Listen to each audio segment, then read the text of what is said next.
Yo, what's going on? Schizo Jits here. Breaking news today: UFC 287, April 8th has been announced. The main card anyway, and one prelim. Man, I was about to make a video about Alex Pereira potentially fighting Jamal Hill for the lightweight strap because Yuri's injured, and there was talks of maybe Izzy not making that fight. You know, wanting the immediate rematch, or he wouldn't be ready until later. So, but that guy bamboozled this morning. Dana White announced, or today, Dana White announced that the rematch will be taking place April 8th between Izzy and Pereira. That's part four, two in the UFC, two in kickboxing. So Alex Pereira is 3-0 now, so he's going to try to make it 4-0. So I don't know what you guys think. You guys think he can go 4-0, or is it just is he going to finally figured out that puzzle that he hasn't been able to yet? Izzy's looked good in every single fight they've had, and started off pretty decent. But at the end of the day, Alex Pereira has that game-changing power and has found a way to win and land his left hook, his patented left hook every time. So, well, at least the last two times, ending in finishes. And my early prediction is going to be the same, dude. I think Alex Pereira is going to do it a little bit easier this time. I think Izzy might try to wrestle a little more, but honestly, like if you look back at the first fight, third round, I kind of looked like maybe even Pereira was even taking that round off. He went for a trip, some type of judo shit. He was just out of position, and Izzy kind of just smothered that space and ended up on top. But it wasn't like Izzy shot a double leg and took him down and held him down. Alex didn't really try to get up. He kind of just lay there. So that made me think maybe he was trying to rest a bit, and he came out a little better in the next couple rounds. He was maybe conserving energy, but I mean it wasn't like he took a lot of damage on the ground either. It wasn't like Izzy took him down and just smashed on him. So I mean he did hold him down for that round. But if anyone might have a wrestling advantage, it might even be hey, he's a bigger dude. What if he takes it to Izzy? That could be a different element in the next fight for his favor, because he already has Izzy shook on the feet somewhat. I don't want to say shook like he's scared, but he knows he's felt that power. So, I mean, the whole time he was in danger. That whole fight, Pereira was dangerous. Regardless if you think Izzy was dominating or winning, how many rounds or whatever, that whole fight, there was an element of danger that Pereira was bringing in.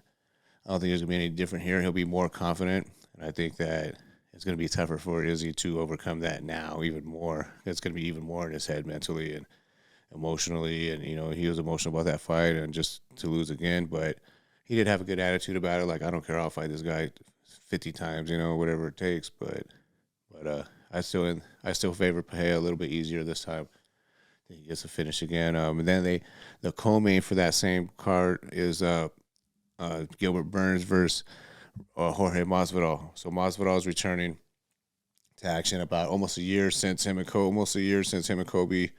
At that time, I think it will be a year since his last fight, since he lost to Kobe. And then their little incident happened in the street where he sucker punched Kobe, this and that. So, and Kobe, from what I hear, well, I'll give it to that in a minute. So yeah, we got Gilbert Burns and Masvidal. Early prediction on that one, honestly, that's a tough fight. That's a lot of people I know probably just think right away, oh, Burns is gonna tear him apart and all that. But Masvidal is pretty tricky on the feet. He has good hands, good boxing. I think Burns' chin could be a little questionable. So, not questionable, but, I mean, he has been hurt in a few fights. I think if Masvidal has some good power, he's quick. He's got nice kickboxing, good switch kicks, all that. And he's not really that easy to just take down, other than, like, Usman and Kobe. Like, there's not been a lot of guys who've been able to take him down and hold him down, or even really do a lot of submissions. I mean, Damon Maia even had his back. Like, I think two or three of the rounds of their fight, and he couldn't finish him. So, I mean, and that's Damon Maia. Usually when Damon Maia gets someone's back, it's a wrap. It's done. So he wasn't really able to finish Masvidal. No one ever really finished him like that. So, like, as far as submissions. So, I mean, that's an interesting fight. I mean, I think it's a lot closer than people think, even though Masvidal hasn't fought in a while, and he's kind of fell off a lot just as far as just public opinion of him after the whole Kobe incident. But at the same time, he still can't fight. It's a decent matchup for him in a 3-rounder. I don't feel like he'll get tired, or either one of them really. Maybe Burns might gas a little more, actually, because he comes out a little stronger, a little faster pace. But I don't really see Burns trying to shoot too much to take him down, because I don't think he'll be able to get him down that easily. So I don't think he'll want to waste that energy, because Masvidal's another fighter that's kind of always dangerous. He hits hard. He can end the fight at any time with anyone really in that division if he lands that big shot. So I mean, it's a lot closer than it is. I'm kind of leaning Burns a little just because he is a little on a roll. He's right there. He should win.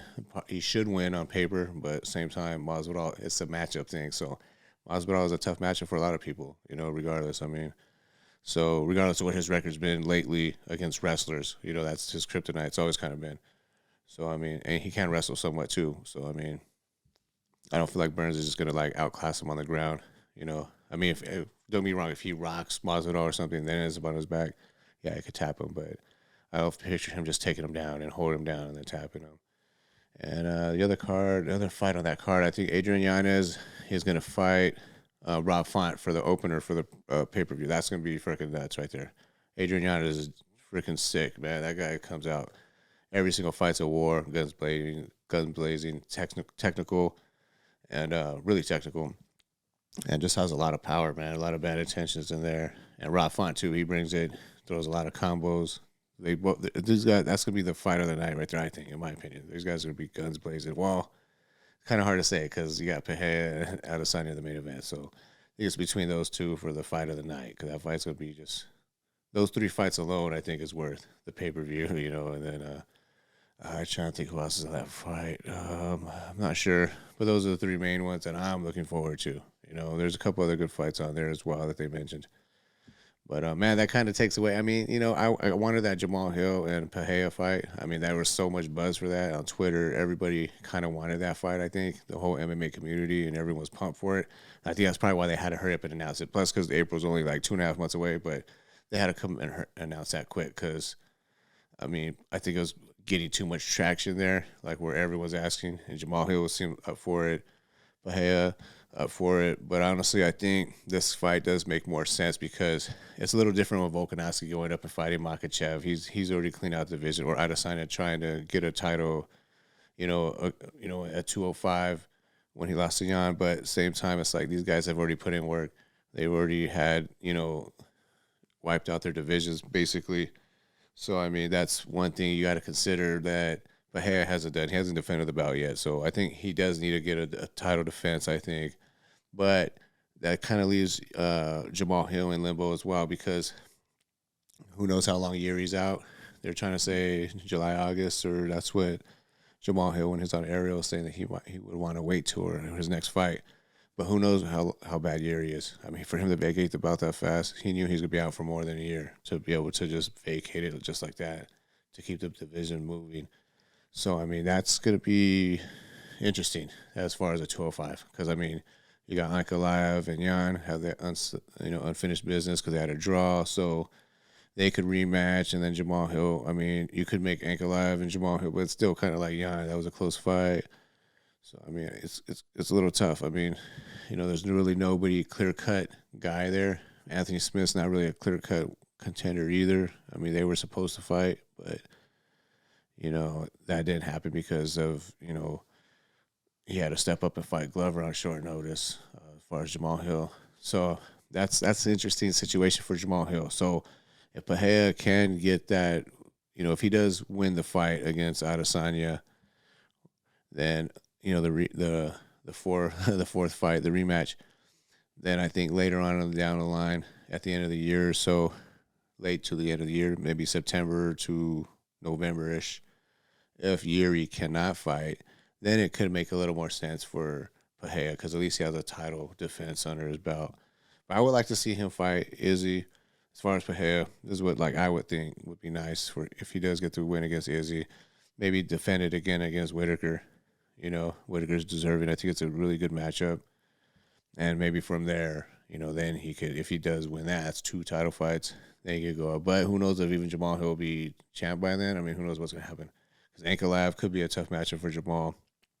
Jan, I mean, I don't know. I think Ankalaev will be a little more because of the wrestling heavy approach. So there's interesting matchups in both divisions, 185 and 205. But this does kind of keep 185 moving. So I'm excited for the matchup somewhat, not as excited as I was for Pereira and Hill that was being tossed around and they were going back and forth on Twitter. That's why I was going to make this video about that because, you had Hill saying, yeah, I'll fuck you up. I'm ready to go. Like this makes me want to, do that to you. And then, you had Poatan coming back, Alex Pereira saying, like, well, I heard Yuri's hurt, so you want to knock me out? Like, let's go.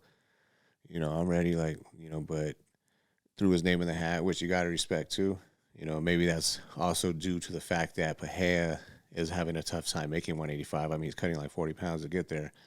So, I mean, 205 probably makes it is a lot, sounds a lot better for him, and who knows how he's going to look at 205. I mean, he has fought at Glory. He's a double champ. He was a double champ at Glory at 185 and 205. So, who knows how he'll look at 205. He might be stronger, might be faster, might be able to take a punch better, like weight, not so weight drained, you know what I mean? Better cardio. I mean, he looked good against Izzy, but at the same time, he did get rocked, and there were certain things that were there.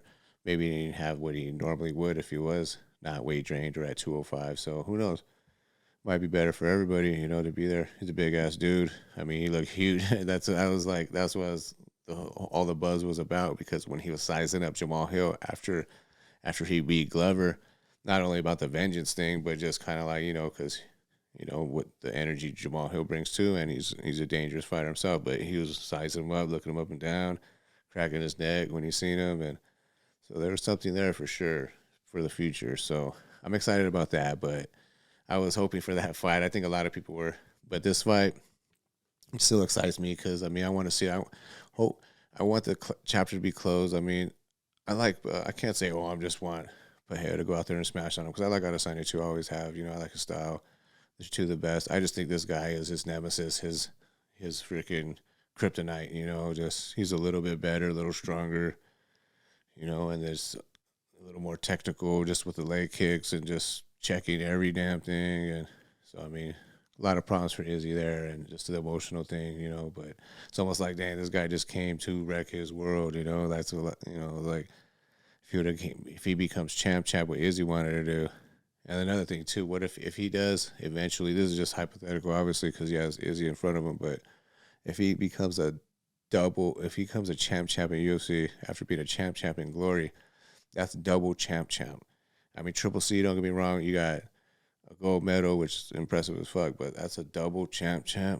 Like, I don't know about that one. I mean, you'd have to put him up there as far as combat, top 3, top 5, whatever, like, all time. Because I mean, there's other people that are on that list for sure that have done multiple combat sports and very successfully. But yeah, man, I'm excited for this card. Damn, I wish I could remember the other damn fights. 'Cause I know there's a couple other good fights on this card that are like pretty freaking are good. Like pretty much the whole card is pretty decent. Well, the whole what they announced anyway. Like I have it right here, April 8th. I don't know if I have the whole thing. Let me see real quick. They just announced that shit. Oh, Gerald Mershart. He's gonna fight. Oh no, yeah. That's on the prelims. Yeah, Calvin Gastelum and Chris Curtis. That's gonna be a barn burner too. That's potential to be fireworks right there. Both guys just could take a shot. Good boxing. They both actually have really good boxing. The only thing is, I just hate that. Gastelum's so damn shorter for that division. I won't say small because he's a freaking tank, but shorter for that division. Just it's kind of tough, like when you got guys who are just bigger than you and have that reach, have everything. So, I mean, I don't know. Gastelum has some stuff to overcome in that division to stay there. If he was at 170, I mean, man, I think that would be his best shot, but he's thick. He's a tank. So maybe he just can't do it. He can't do it. Don't do it. I mean, that's why I think we need more weight classes for these guys that aren't in between. So, I don't know. It's still early. Maybe they're going to add more fights to this card. I know there's another one. I just can't think of it right now. That's a good one, but yeah, man, there's some freaking barn burners in this card. I'm excited for the card, but like I said, I'm a little disappointed because I want to see Jamal. I want it now. I want Jamal Hill and Pereira to fight eventually, just because of the matchup. I mean, it's just no way that's a bad fight. I mean, they both come to fight standing, and that's just an intrigue. That fight intrigues me. I can't wait for that. If it does happen, it's still possible. It's still a possibility. But yeah, this whole video changed from that, because I was like, yeah, I'm gonna come and talk about that, but no, I can't do that now. So, but we gotta talk about Izzy and Pereira 4. So we'll see. I don't know what you guys think. What else is happening out there? Oh yeah, Conor McGregor got into a bike accident. He was riding his bike and got hit by a car. He had an Instagram post, and he's just talking shit like, "You hit me in my bike. I was riding, like whatever." And then the guy gave him a ride, and all that. So Connor, man, he always gets into some type of shit. He's always on the news, always relevant, no matter what it is. He's always in there every couple of days doing something. He's a huge fucking star. So, but yeah, that's I don't know what else is out there. Pretty much all I got for this. I was talking about that fight. Who else is there to? Let me see. Let me see what my son said I should talk about.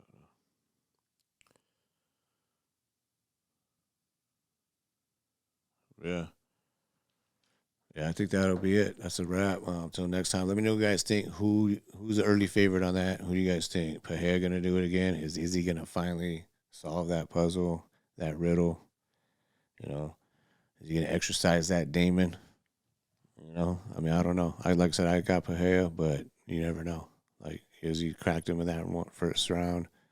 Maybe if he'd have caught him a little earlier. I mean, who knows? I mean, I think it's a little mental and emotional at this point for Izzy and for Pahea. Really, Pahea, I think he's just more like, I got this guy's number. I must break you. Like he's just ready to go and seek and destroy. That's just his thing. Like with Izzy, I don't think, like the whole fight, if you notice, like Izzy's getting backed up every single time Pahea strikes. And whenever Izzy strikes, Pahea might take a step back or just right out of range, and he comes right back to attack mode. Always in position to attack. I mean, he could throw a 360 wheel kick and still end up no wind up on it, no not out of position, ready to right back in to throw a leg kick right after, or even a jumping flying knee. He's never out of position, and that's what's so impressive. That shows how technical and patient he is too, and his timing.